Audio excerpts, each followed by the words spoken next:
નમસ્કાર મારા વાલા ગુજરાતી મિત્રો. જાગો જોગી જાગો ચેનલમાં આપનું સ્વાગત છે. તો આજે આપણે વાત કરીશું એક ભજન છે.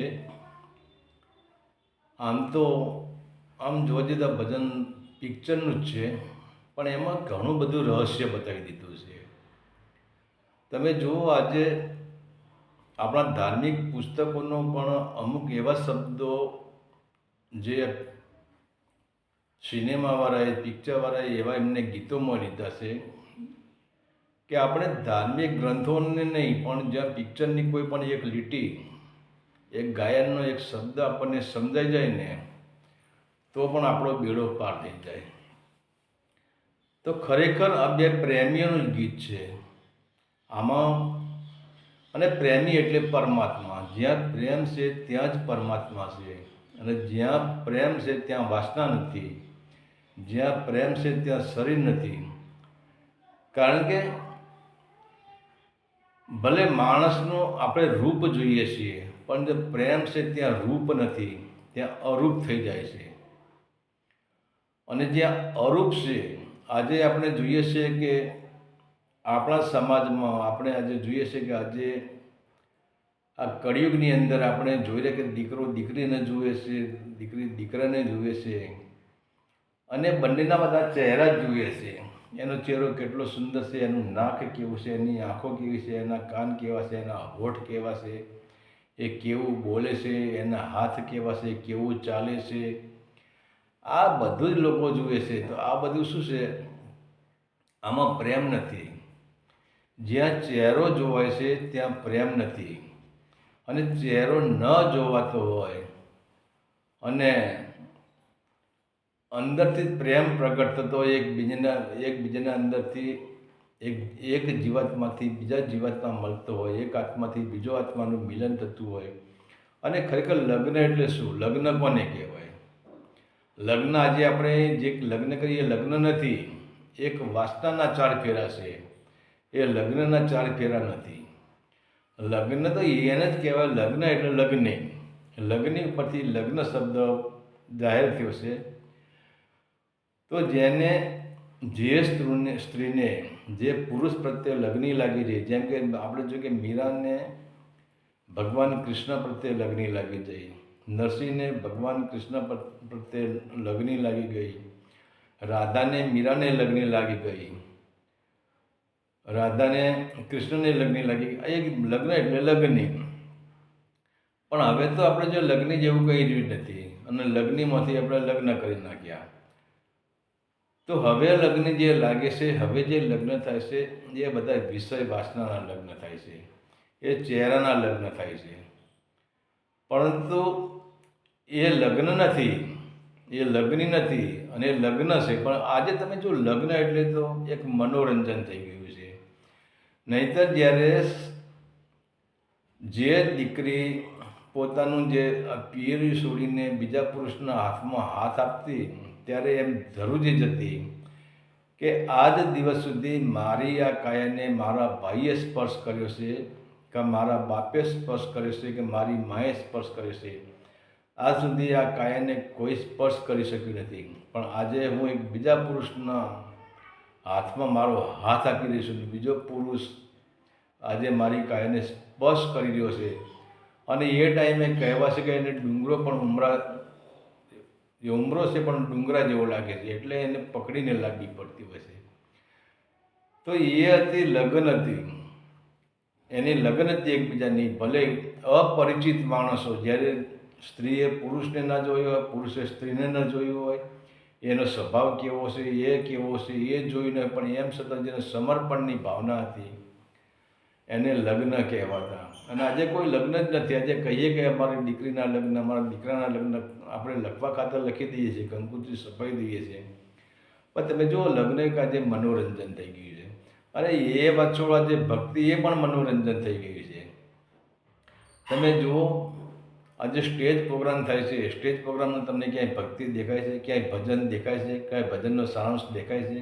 ક્યાંય નહીં.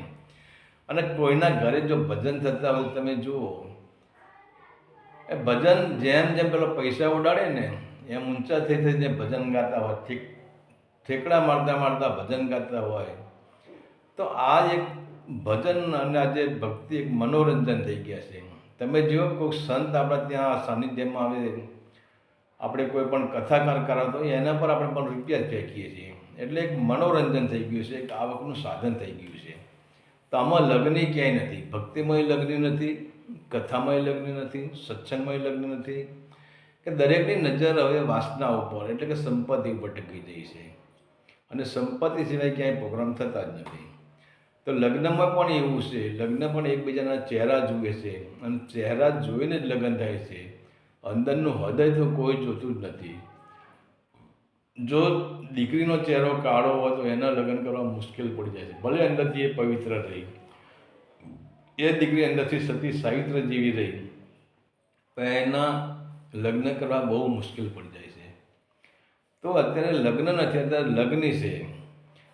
તો પહેલાંના જ્યારે આ ગાયન પિક્ચરનું છે કે શ્વાસો કી માલા સે સિમરું मैं पियूं का नाम, सांसों की माला से सिमरूं मैं पियूं का नाम.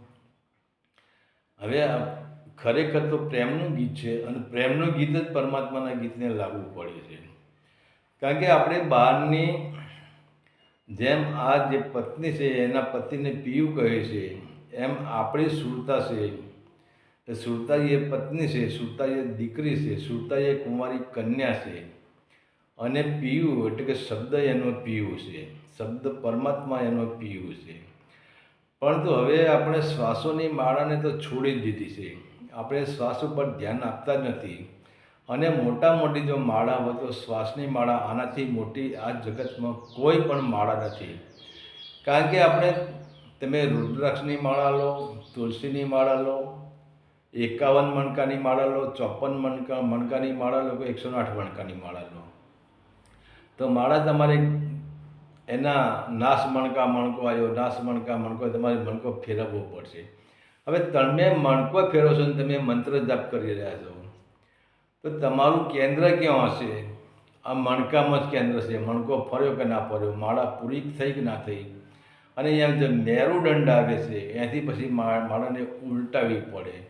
અને મેરુદંડને આજે આપણે બધાએ મેરુદંડનું ફૂમતું માળા મેલેલું હોય છે, પણ આ ફૂમતું શું છે, 108 ફૂમતું કેમ મેળવ્યું છે, અને માળાને કેમ ઉલટાવી પડે છે? તો મેરુદંડ એ મધ્યાંતર છે, એ જ પરમાત્માનો પ્રદેશ છે, એને જ મેરુદંડ કહેવાય છે. અને ત્યાંથી જ પછી આગળનો કોઈ રસ્તો નહીં, ત્યાંથી પછી પાછા જોડવું પડશે. હવે મેરુદંડને આપણે જો આધ્યાત્મિક દ્રષ્ટિએ ગણીએ તો મૂલાધાર ચક્રથી સહસ્ત્રાર ચક્ર જેની શરૂઆત થાય છે એ મેરુદંડ છે, સહસ્ત્રારમાં મેરુદંડ આવે છે. અને અહીંયાથી આગળ જવાનું કંઈ નિર્વાણ પદ આવી ગયું, આગળ જવાનો ક્યાંય રસ્તો નથી. અહીંથી પછી માળાને ઉલટાવી જ પડે છે, માળા નીચે આવે છે પછી. તો કહેવાનો મતલબ છે કે તમે કોઈ પણ મંત્ર, કોઈ પણ શબ્દ કે કોઈ પણ માળા તમને અંદરની યાત્રા નહીં કરવા દે.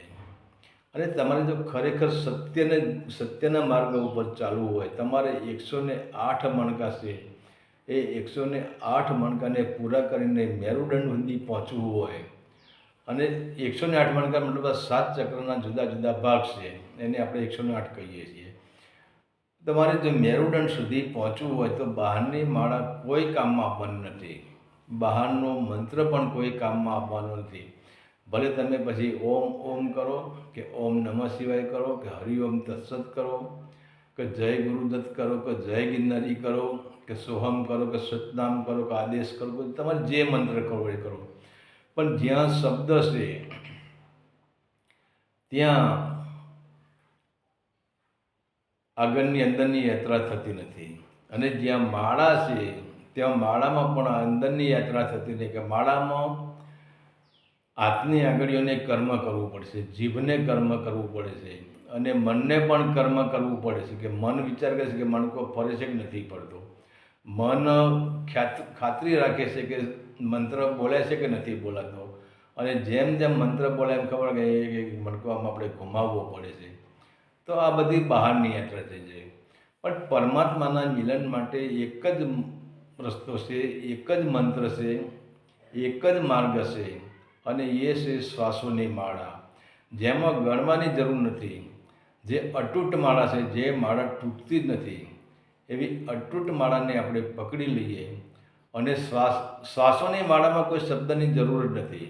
આપણે કહીએ કે ઓહમ સોહમ, એ કંઈ જ જરૂર નહીં. એમાં ધ્યાન આપવાનું છે કે ઓહમ બોલે છે, સોહમ બોલે છે, કે શું બોલે છે, કંઈ જ જરૂર નથી આ બધું કરવાની. કારણ તમે ઓહમ સોહમ ઉપર તમે જો ઓહમ સોહમના જાપ કરશો, એ પણ એક ક્રિયા થઈ જાય. કે ઓહમ સોહમ તમે અંદરથી ઓહમ સોહમ ચાલે છે, પણ બહારની દ્રષ્ટિએ શબ્દ થઈ જાય છે. તો કોઈ શબ્દને જરૂર નથી. ફક્ત એટલું કે શ્વાસ અંદર ગયો, શ્વાસ આપણે અંદર લીધો, એને પૂરક કર્યો, પછી અંદર આંતરિક કુંભક કર્યો, પછી એને રેચક કર્યો, પછી બાહ્ય કુંભક કર્યો, બીજો શ્વાસ લીધો, એને રેચક કર્યો, પૂરક કર્યો, કુંભક કર્યો, અને બહાર નીકળ્યો, એને બાહ્ય કુંભક કર્યો. બસ આ જ જોવાનું છે, અને આ જ મહામંત્ર છે. આના સિવાય આ બ્રહ્માંડમાં કોઈ પણ મહામંત્ર નથી. કેમ કે શ્વાસ શૂન્ય છે, અને શ્વાસમાં અનહદ ભરેલો છે, શ્વાસમાં અનહદ નાદ ભરેલો છે. અને એ અનહદ નાદ જે શ્વાસમાં ભર્યો એને આપણે ઓહમ સોહમ કહીએ છીએ.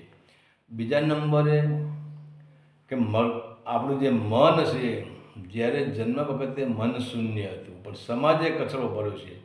અને મનને ને શ્વાસને એવો સંબંધ છે કે જેવું તમારું મન થઈ જશે, એવો તમારો શ્વાસ થઈ જશે. તમે વિચાર કરો, તમે જ્યારે સંભોગની પ્રક્રિયામાં આપણે ઉતરીએ, જ્યારે આપણે સંભોગની પ્રક્રિયામાં ઉતરે નથી, શાંત બેસી રહે, ત્યારે આપણા શ્વાસ ધીમા ચાલે છે. અને જ્યારે આપણે સંભોગની પ્રક્રિયામાં ઉતરીએ, સંભોગની શરૂઆત કરીએ, ત્યારે આપણા શ્વાસ કેટલા વધી જાય છે. કેમ કે મનની અંદર કામ વાસના આવી, તો એનાથી શ્વાસ વધી ગયા. તમને ગુસ્સો આવ્યો, તમને ક્રોધ આવ્યો, તો પણ તમારા શ્વાસ વધી જાય છે. તમને ક્યાંય ભય લાગે છે, તમને ડર લાગે છે, તમને બીક લાગે છે, ત્યારે પણ તમે જુઓ શ્વાસ ઓટોમેટિક ચેન્જ થઈ જશે. અને જ્યારે તમે શાંત બેઠા હશો, ત્યારે પણ શ્વાસ ઓટોમેટિક ચેન્જ થઈ જાય છે. તો મનને શાંત કરવા માટે અને જે 108ની માળા છે, એટલે કે મૂલાધાર ચક્રથી લઈને જે સહસ્ત્રા સુધી પહોંચવા માટે એક જ માળા એવી છે કે જેને આપણે શ્વાસ કહીએ છીએ. અને એટલે ખરેખર આ પિક્ચરમાં જેને પણ બનાવ્યું છે, એ માણસ બહુ બુદ્ધિશાળી માણસ હતો. અને એને પીયુનું નામ આપ્યું છે કે શ્વાસો કી માળા સે સિમરું મેં પીયુ કા નામ. અને પીયુ એ જ પરમાત્મા. તો શ્વાસે શ્વાસે પરમાત્માનું રટણ કરી લો, અને એ શ્વાસને તમે ધ્યાન આપો, ને શ્વાસે શ્વાસે પરમાત્માને યાદ કરી લો. આ જ જગતમાં મોટી માળા છે. હરિ ઓમ તત્સત. આદેશના પ્રણામ.